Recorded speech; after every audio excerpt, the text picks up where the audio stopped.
There's a lot of games this week that I really want to watch. And one of my personal favorites, or I have personal stake in, is Texas Southern versus Jackson State, because I think this is the time for TSU to prove they're real contenders. Oh, yeah, it's locked on HBCU. Play my music.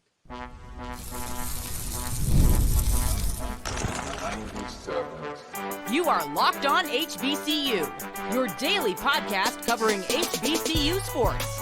Part of the Locked On Podcast Network, your team every day.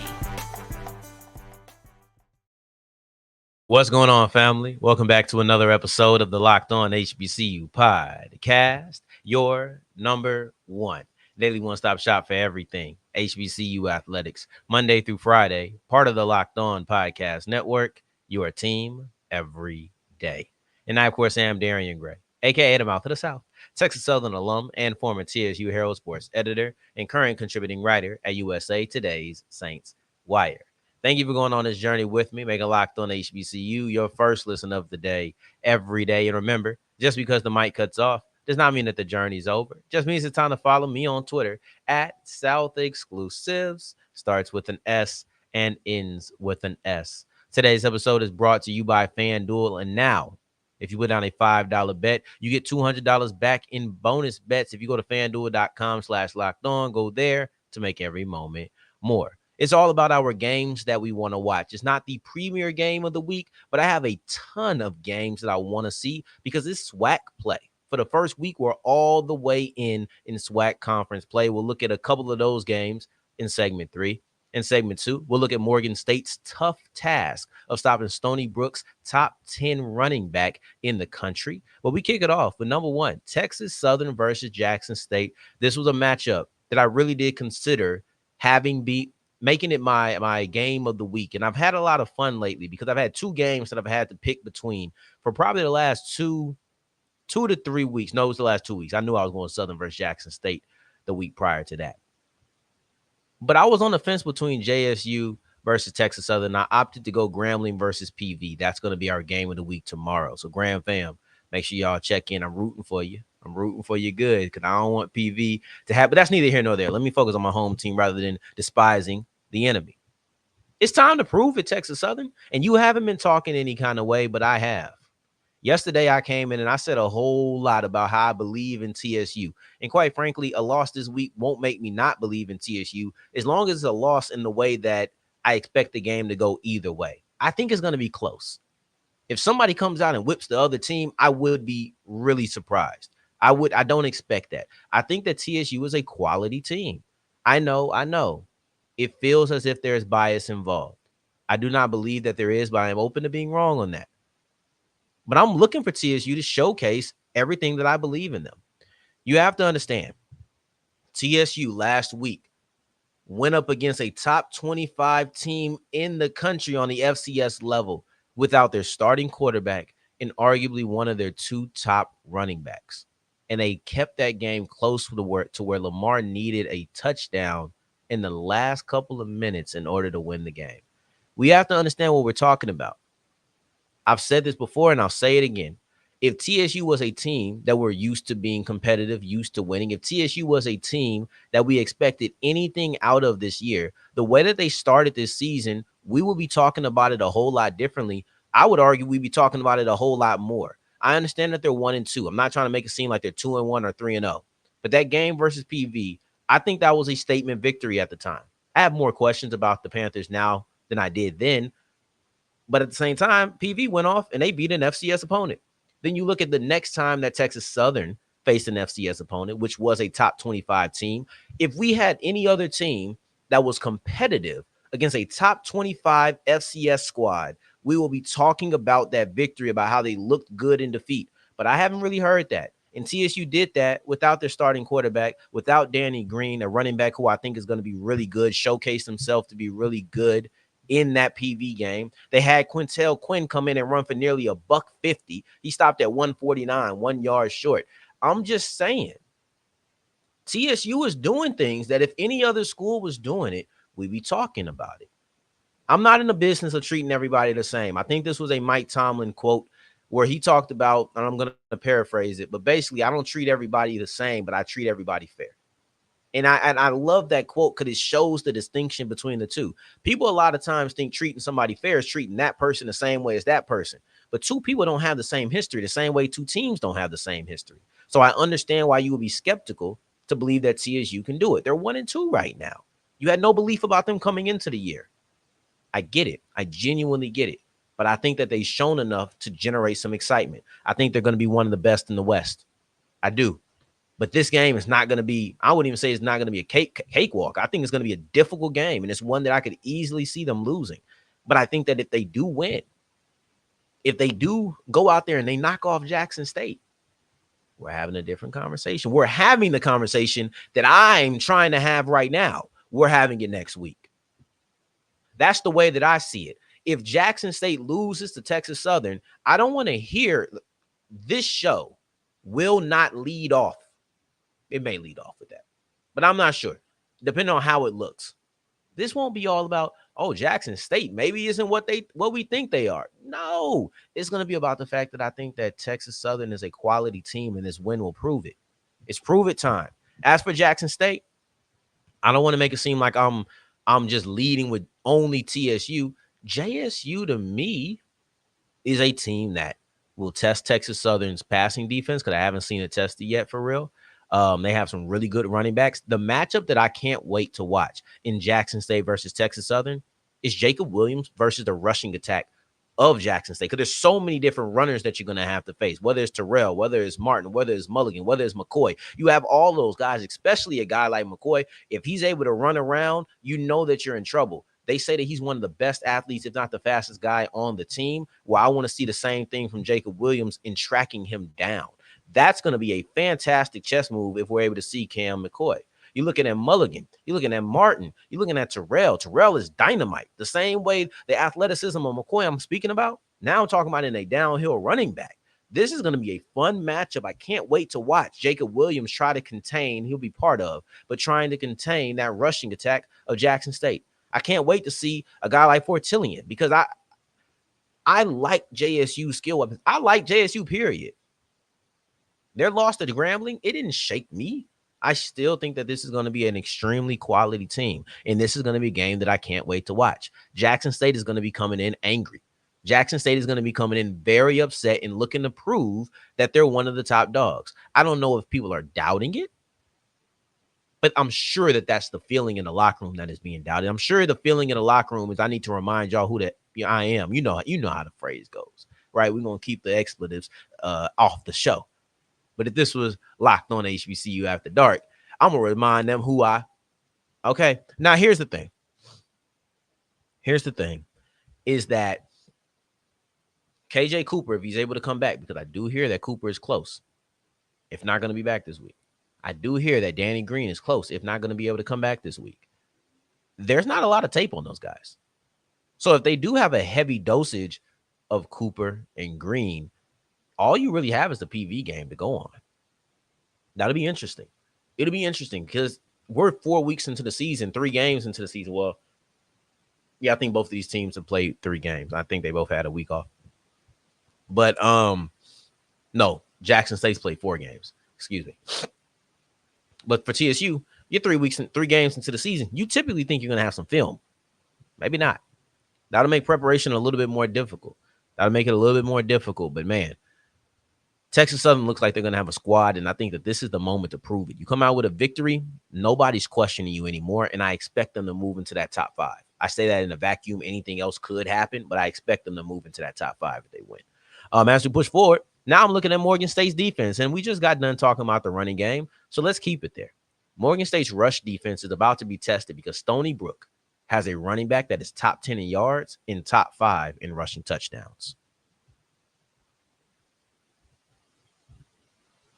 Today's episode is brought to you by FanDuel, and FanDuel is the official sports book of the Locked On Podcast Network. The NFL is here and kicking, and oh my God, has this season been amazing. You can put some money down on teams. You can put some money down on players. You can put money down on certain stats, certain yards, touchdowns, first score, all of those things. Or you can say, you know what, I'm going to set my sights a little bit forward, and I'm going to look at Offensive Player of the Year. I think this person is going to be it. Or I could look at DPOY. I could look at DPOY. Still sounds like a a metric instead of an award, but it flowed off the tongue. But then you could look at the MVP. You could look at the WNBA playoffs. What about the Aces? We're gonna go for it again. We'll see. MLB, NHL, college football. Everything is there. And now, if you put down a $5 bet, you get $200 back in bonus bets. FanDuel is here for you. So go ahead and go to fanduel.com/locked on to make every moment more. As we continue rolling on today's episode of Locked on HBCU, I appreciate you for making this your first listen of the day every day. For your second listen, make sure you're checking out Locked on Saints. It's 8 week. You know how we getting down. Saints versus Falcons. I can't wait to see what my boy Ross Jackson cooks up because this one is going to be entertaining. Now, Morgan State, speaking of entertaining, Morgan State's defense is the calling card of that program. When you think Morgan State football, you don't think offenses streaking down the field, having 90-yard drives. You don't think about wide receivers wide open 50 yards. You don't think about hitting the. You don't think about nothing offensively. What you think about is physicality and defense. That's what you're thinking about when you think about Morgan State football.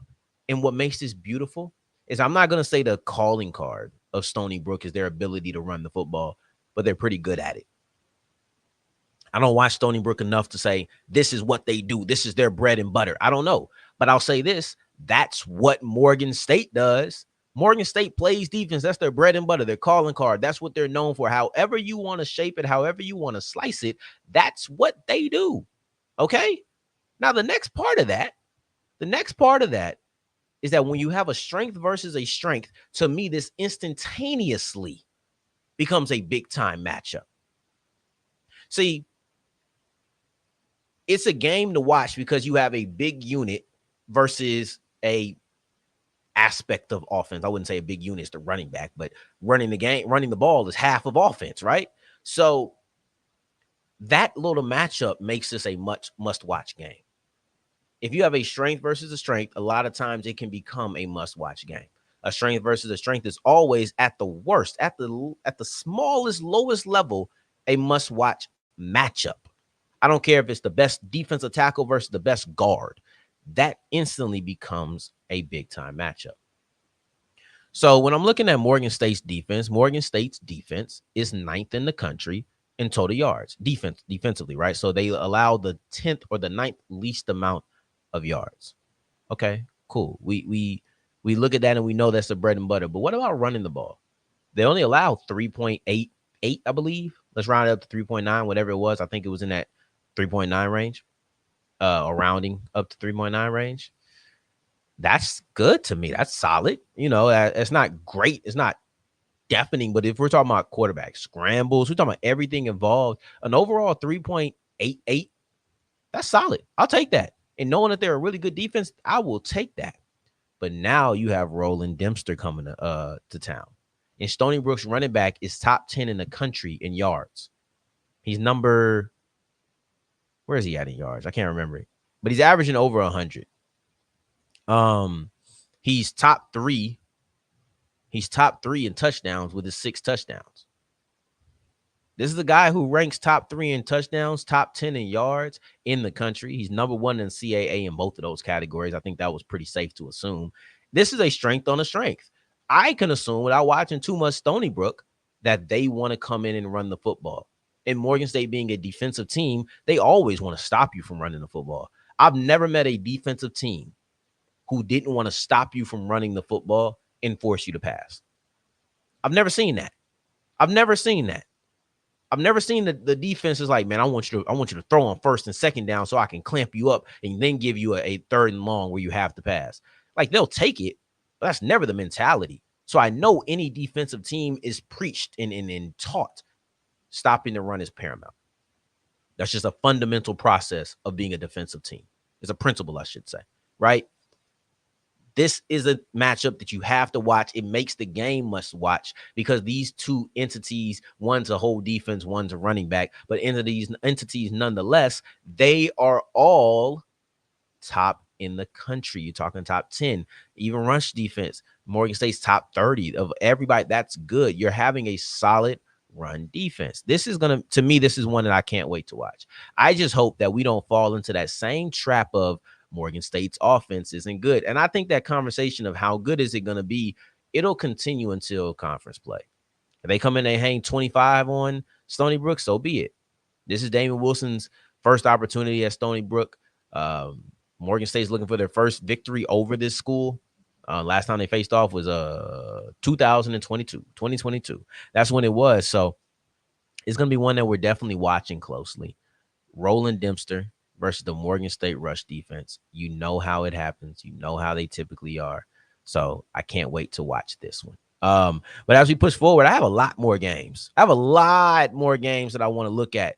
I want to see Alabama State versus Bethune-Cookman. I want to see Alcorn versus Mississippi Valley State because it's SWAC time. And I know that Valley and UA or Bethune-Cookman ain't looked too highly, but I'm more so looking at Alabama State and Alcorn in those matchups anyway because I have things that I want to see from them.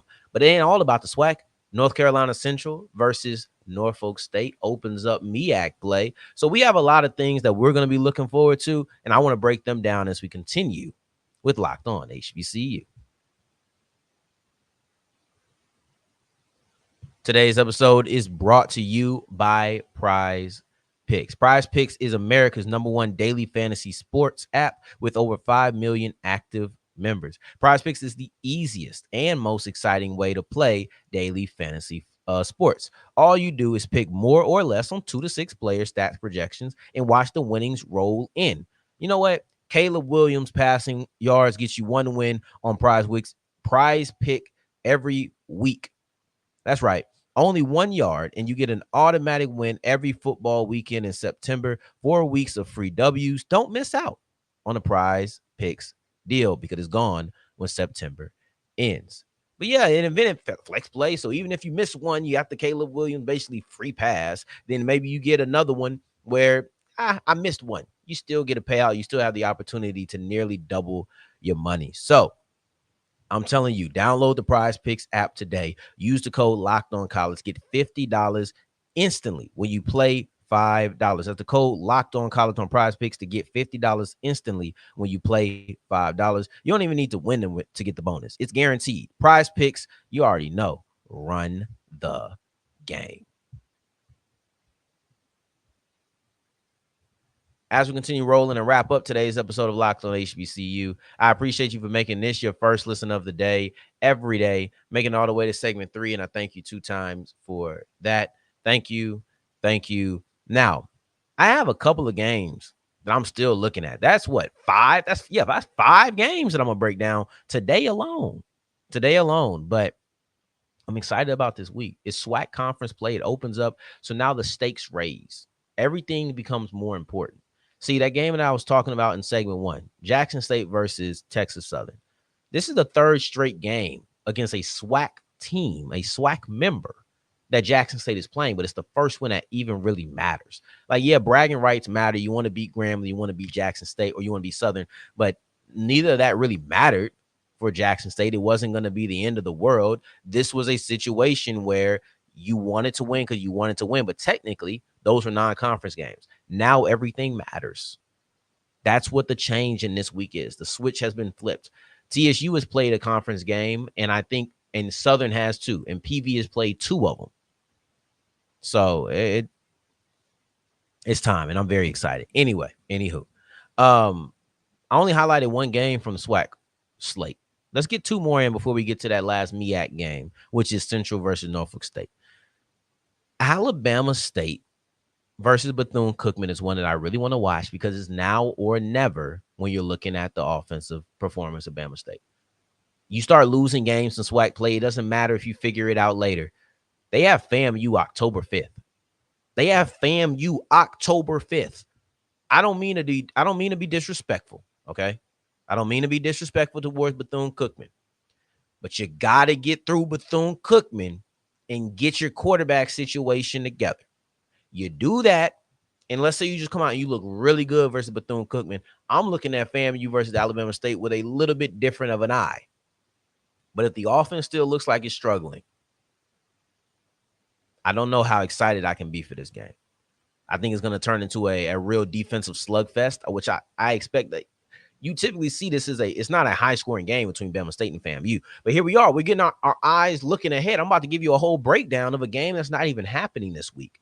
And the reason that is because we have expectations for Alabama State coming into the year. And they say expectations change based off what you see. I'm not seeing enough from the offense to have that same expectation from them. But I want to see it. I like Alabama State. I'm here to acknowledge my biases. Eddie Robb, Coach James, good people. These are people who I've met, and you want to root for them because they're solid people. I feel the same way about Trey Oliver and Walker Harris. When you get to sit down and talk to people, you don't always walk away from interviews like that. But you could tell when you leave, these are good folks. I root for them. I want them to win. I want them to be successful. As long as they're not facing my alma mater, hey, more power to you. I want them to get that offense together. I want to be able to walk into that FAMU game and sit here and say, oh, this is a team that can truly and genuinely compete. But they got to show me that. They have to show me that. So now you're looking at the other game that people need, that somebody needs to show me, is Alcorn versus Mississippi Valley State. You will never see me highlight a Mississippi Valley State game as the game of the week or importance. But this is an exception, not because of Mississippi Valley State, but because of Alcorn. Alcorn was projected to win the SWAC West.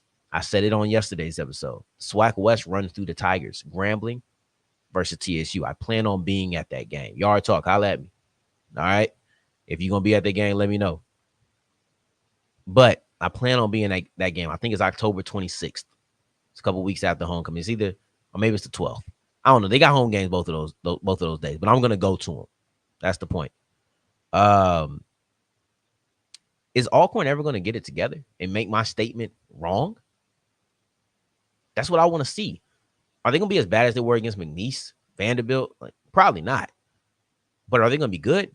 These are the two worst defenses, the worst offenses point-wise in the SWAC. Something's got to break, right? You'd think something had to break. So that'll be what it is. But Coach Thomas said, regardless of win, lose, or draw, we have to play well. We owe our fans and everybody associated with this institution a better product. We'll get that fixed. That's what I'm looking for. That's what I'm looking for. I need better offensive play. I'm not saying you got to hang 40 on Mississippi Valley State, but this does kind of feel similar to how I'm talking about the Edward Waters game, where you need to put points on the board. And it shouldn't be as easy as it was against Edward Waters. So it may not be 38 points. This is a team that I just seen hold Lamar to 28. So listen, I crack a lot of jokes on Valley, but I give credit where credit's due. And everybody talks about how Valley will not quit. They will give you a fight a lot of times if you let them. Will Alcorn let them? Last one, MEAC. Let's get into the MEAC. North Carolina Central versus Norfolk State. This is the opening up of the MEAC play. The Circle City Classic, I believe it's called, Indianapolis. This is going to be a good one, man. I have one question. Is the North Carolina Central offense here? Have they become activated? Have they heard that final word and they're ready to go from Bucky to the Winter Soldier? Has that moment happened? Because against North Carolina A&T, they laid down 66. That's not good for A&T, but it could mean a lot of good for Central.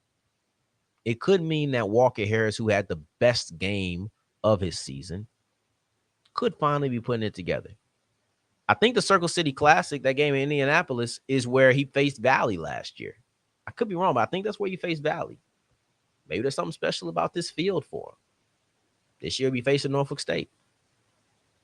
And it's funny because these three games that I laid out, it's very one-sided. Jalen Daniels is still a starting quarterback at Norfolk State. I hope that they trust him. I would love to see if he can get up 15 passes this game. I would love to see that. But this is an entertaining week. I don't think it'll be better than last week, but it's an entertaining week nonetheless. Now, on tomorrow's episode, we'll be back with Grambling versus PV. And here goes the headline. In Grambling versus PV, the State Fair Classic, the Prairie View A&M Panthers are playing for their lives. If they lose, the season's done. In the meantime, until the next time that we hear each other, family, that's how I got to open tomorrow's show. Take care. Stay blessed. Peace.